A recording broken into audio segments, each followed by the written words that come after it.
All right, 5/14/2026. Our sponsor today is the Quebec Nordics and sports news. Cale Makar got banged up, and that is not good for the Avs. Need Anaheim and Vegas to go in 7 games. Again, this is sport news by Sam, so that's a useful insight. And yeah, it'd be nice if he can get better.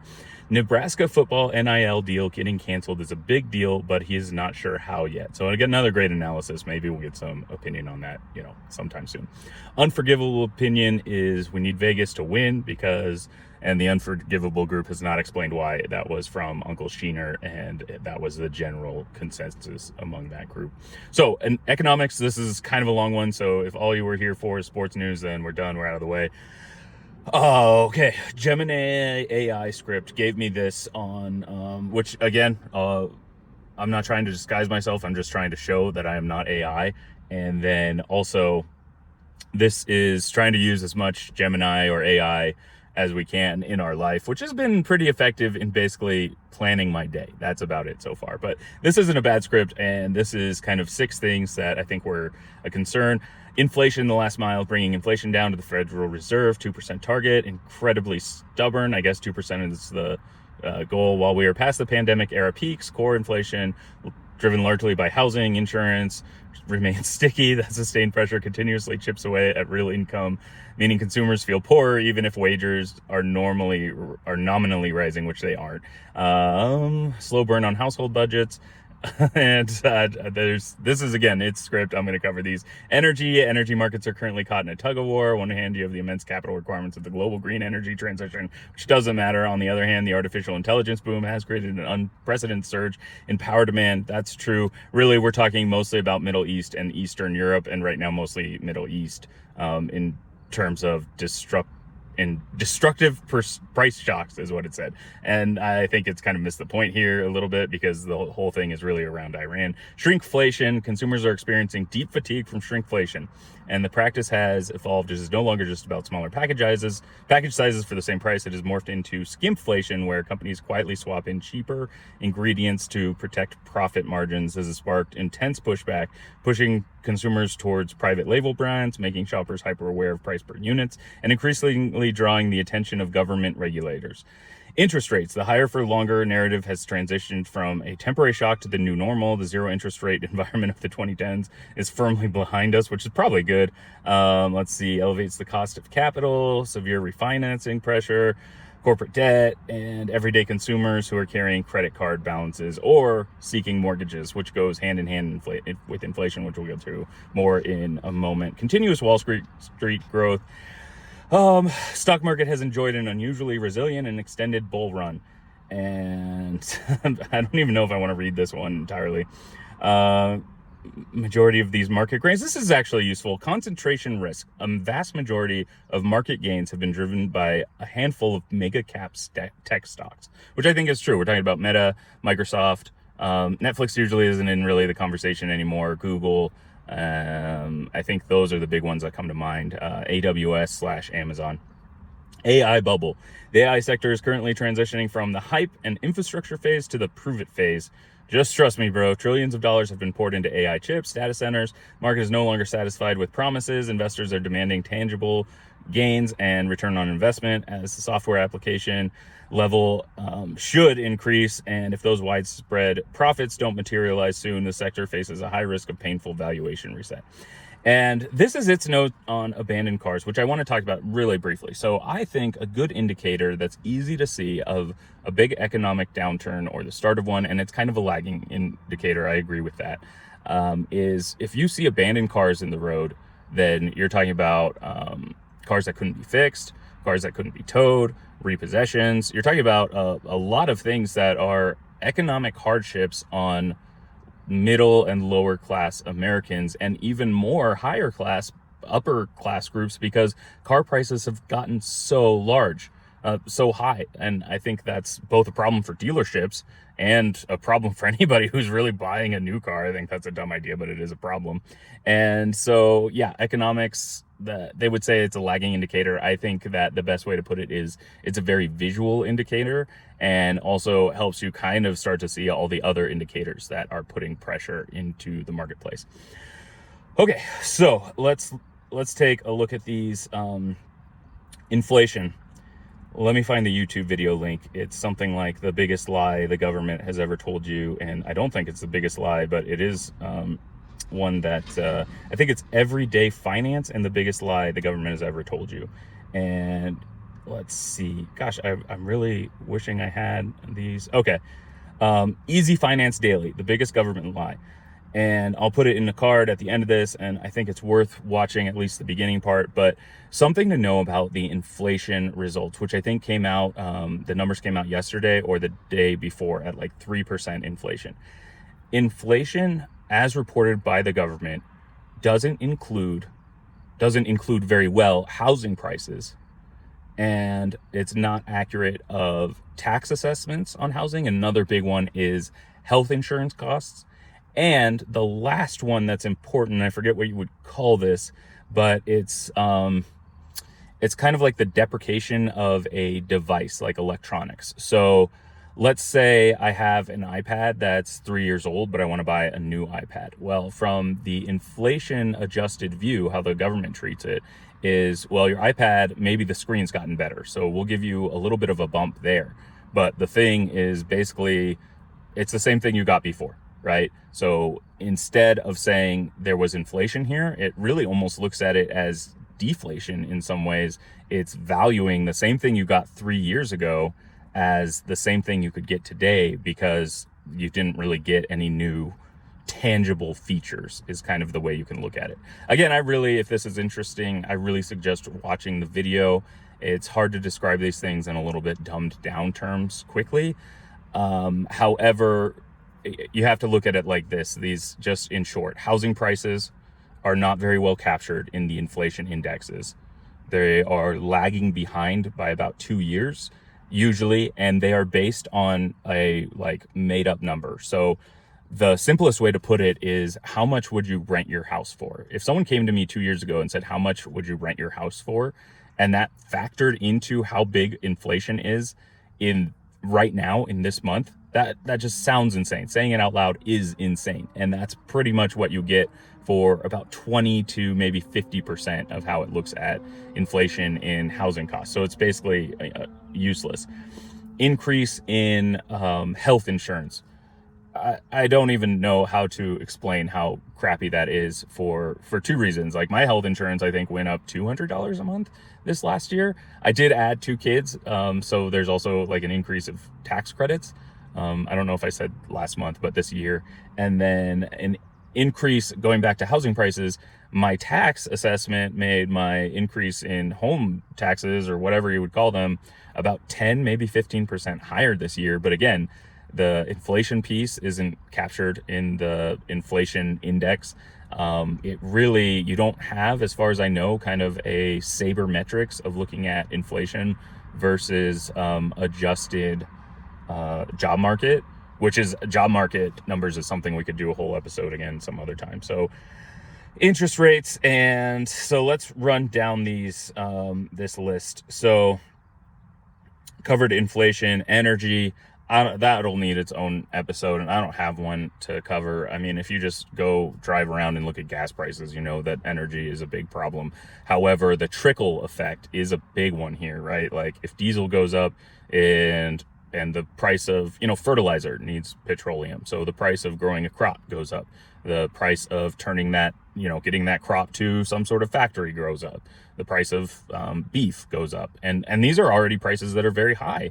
And that trickles down to everything, like potato chips, which we'll get to in a second here. So shrinkflation. John Oliver did a long episode on this, and I think I don't always reference the stuff he's done. He's done almost every topic we could cover. Probably there's one out there. It's a funny show sometimes, and sometimes it's trying too hard to be funny, but it's their big long topic is free on YouTube. So if you don't pay for HBO, then you should check those out. So let's talk about something like eggs, milk, and a 12-pack of soda versus like potato chips and the same taste of something. So eggs are going to be sold in a dozen eggs, and I can track that price. If a bag of chips is suddenly like 2 ounces smaller, or even an ounce smaller, that's a big shrinkflation, right? The cost of it hasn't changed, but it's gotten smaller. So I'm facing inflation right there, which has led people to look more at what is the price per ounce on this thing, right? A good example, like I never buy the little bottles of a soda, like the individual like 18 ounce or whatever from a grocery store. Looking at it the other day, it was like a Sprite Zero was like 5 cents less per ounce than what they were charging for a 12 pack at that time. If you see a package that says like new package, same great taste or something like that, or new recipe, that usually means they've put cheaper ingredients in it, or they've decreased the price of, or they've decreased the number or ounces of what you get inside that thing. And the last piece that was touched on a little bit, and I think Reese's is the best example of this. So Reese's started using a cheaper like chocolate alternative for like 3 months before everybody revolted. But it was going to drastically decrease the cost it is to make these things. And if it hadn't been a noticeably bad taste, then they would have done it, and they would have kind of, I don't know about gotten away with it, but it would have increased their profit margins for basically doing nothing useful. And let's see, there was another one that I can't think of. So if you see again, Frito-Lay, if you're one of those people who is kind of like a vote with your dollar one, they've drastically decreased the size of bags of chips. They've drastically increased the price. They're trying to roll that back. It looks like I read something like they've lost an estimated $22 billion because of those problems, because of what they did. And I would say, again, if you're a vote with your dollar, avoid Frito-Lay stuff. That's Doritos, Ruffles, pretty much anything that is a salty snack. And they're also owned by Pepsi company. So, all right, this is continuous Wall Street growth. I won't cover that right now. And then let's cover the AI bubble. And this, again, this will keep this episode a little bit longer because there's just so much to go through here. So,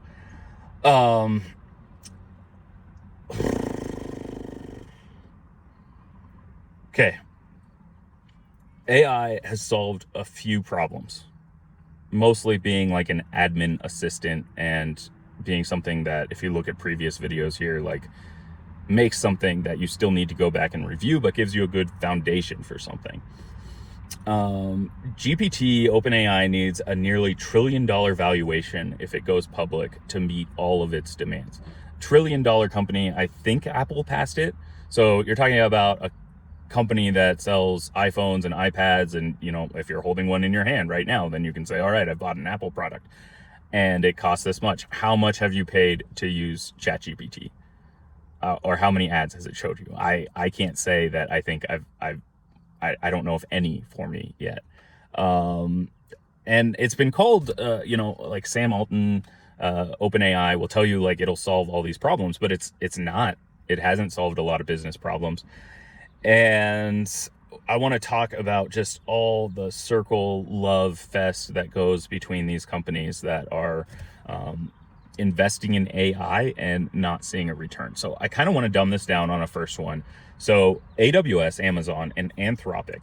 Amazon secured a commitment from Anthropic to spend more than $100 billion over 10 years on the AWS infrastructure and using a $25 billion investment from Amazon. So Amazon essentially investing $25 billion into Claude, is the LLM you would know, or Anthropic, in order for Anthropic basically telling them, we will use $100 billion of your infrastructure.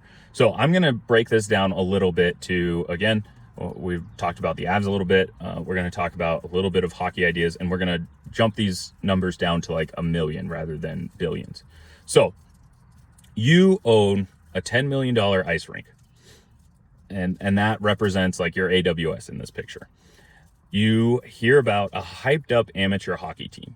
They don't have any revenue. They have lots of fans, but they haven't made any money. In this case, that is Claude. You believe that they're going to make a ton of money. They're going to be the best hockey team ever. And everybody, they're going to be the end of hockey because they're going to be too good. And so you buy $2.5 million ownership in Claude.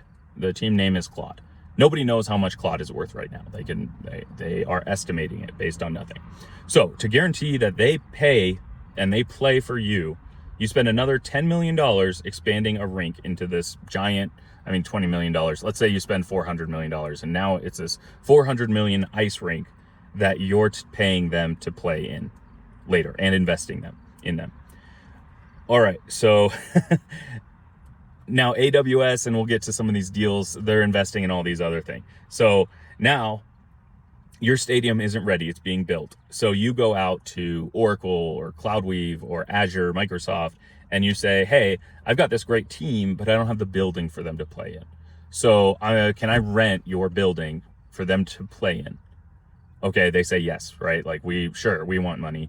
And now that team can play in there now, but your ownership is in them, right? So now you're paying the mortgage on your own expansion, and you're writing checks to these ice rink competitions, the other groups holding massive arenas, in order to have a place for your amateur league to play in. So now this all hinges on fans and corporate sponsors, on people showing up to buy this crap, that to watch this team, which again, no one's really paying a ton for Anthropic, and really ChatGPT is the big one where I don't think a lot of people are paying much. Claude is actually, I think, probably doing pretty well, but not great. So what if this is a bust? What if no one shows up to watch the team? No one shows up to be fans, right? Now you're on the hook for, you lost all the money you invested in this team.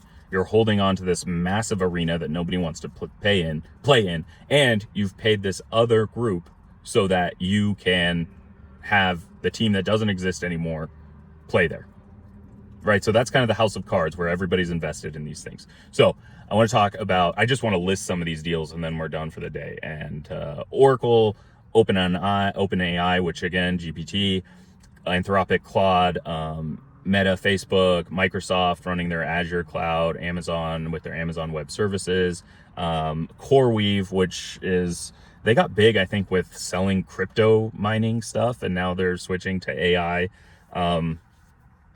data centers. All right, so this is all those, again, just this love fest of each other group investments. And you just need to listen to how many go across each other and maybe some of the deals here. So Oracle and OpenAI, $300 billion cloud infrastructure deal. Microsoft and CoreWeave committed $10 billion to CoreWeave to secure GPU cloud capacity, again, while they're building out their own capacity. Oh, I didn't mention Nvidia. Nvidia is a big one in this. AWS and Nvidia. AWS is collaborating with Nvidia to deploy over 1 million Nvidia GPUs, which I have no idea how much that's worth. But GPUs are, they don't go bad, but they become less useful, right? Like, your computer from 5 years ago is worse than the computer you had now. So imagine you filled up this arena with chairs that disintegrate over 3 years. Oracle, Nvidia, 40 billion between each other, another million chips between Google Cloud and Nvidia and CoreWeave, $2 billion from Nvidia into CoreWeave just as stock investments. Meta and Nvidia, $33 billion were spent on Nvidia chips in 2024. Oracle and Nvidia, again, they want to build this Solist AI supercomputer. And so Oracle is paying Nvidia while also buying from CoreWeave. I don't need to go through the rest of these. Microsoft, CoreWeave, Oracle, Nvidia, Meta, Nvidia, $72 billion, $2 billion there, $100 billion, 1.3 from CoreWeave to Nvidia, and Google Cloud buying a bunch of Nvidia stuff while also building out their own stuff. AWS buying a lot of Nvidia stuff while also building out their own chips to do what the Nvidia things does. There you go.